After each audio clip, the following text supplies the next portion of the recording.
Hi everyone, in this video we are going to discover Camtasia's recorder. In addition, shortcut key for recording the screen is letter R. Selecting record. Okay, so once we hit recorder, Camtasia automatically minimizes. So notice this rectangle having a dashed line. The area inside will be recorded. In addition, I can move the recording area by hovering over this 4 arrows, left click and hold. So notice I can now reposition our recording area. And because our screen resolution is 1920 by 1080, I can head over to this drop down, select the widescreen option, and because I know the resolution of my full screen, which is 1080p, I can select screen 3. So notice here we are seeing 3 screens. It is because I currently have 3 monitors. And the monitor that I am targeting right now is screen 3. So notice the dashed line are all at the border of my screen. Our next recorder option is the webcam. So let me turn this on. Okay, under this drop down, so notice I currently have 3 options. Now once more, this may depend on the hardware that you have. So let me turn this off once more. And of course, one of the most essential tool is the microphone. Let's head over to this drop down. So notice as well, this may vary depending on your hardware. What I am currently using now is a Focusrite audio interface. I have here to adjust the gain of the microphone. Lastly, to record the sound coming out from your software or system, it's simply toggling on this slider. Moving forward, these 4 options are also available under Capture. So notice currently enabled is record screen and record microphone. Let's now head over to Tools under Preferences.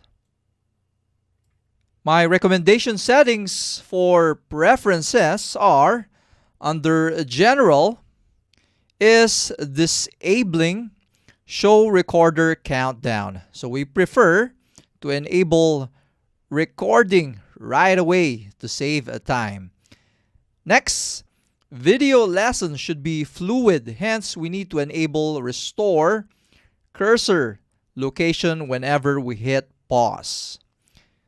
Of course, let's not capture the recorder if it's in the recording area. And finally, it's going to be a lot of recording. So disabling exit recorder after recording is stopped is disabled. Let's now head over to Files. Under the output file name, previous versions of a Camtasia gives us the option for customizing automatic file name. Hoping it's back for the upcoming version. And if you prefer to be prompted always for your preferred file name, simply enable prompt for file name. Recommended here is enable automatic file name. And for the default output folder, recall that initially we created a folder for our project. Here, we should point out that default output folder to where our folder is. So selecting Browse to select folder. And recall that we copied the location of that folder. So if ever, you may simply paste the location here and select that folder. So here, I prefer the output folder to be targeting the T-Rec folder that we have created a while ago. Selecting folder. And for the temporary storage folder, simply leave this at the default. Let's head over to Inputs. Recommended frame rate to be 30. Recorder encoder. Recommended for this one is definitely the native encoder of Camtasia, which is TechSmith C2. The camera recording dimensions will depend on your hardware. And same with the target capture frame rate. Moving forward, under shortcuts, I prefer having the record pause resume button to be F1 and for the stop to be F2. The defaults for this are F9 and F10. Going back to F1 and F2. At times, F9 and F10 is in conflict with the softwares that I am using. Of course, depending on your needs, feel free to customize the shortcuts.